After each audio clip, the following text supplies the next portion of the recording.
I am P. Mani from 8th standard studying at Nabikasan Matriculation School, Kollimedu. It is a great privilege to talk about our great hero, the Kalvi Thandai, that is the father of education.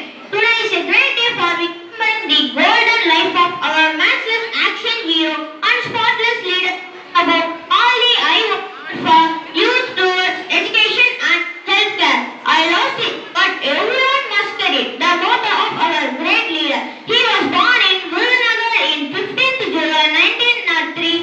Mr. Kumarasamy and Mrs. Sivagami were his parents. Though he did not continue his schooling till they lost due to poverty, he enjoyed himself with the political movement.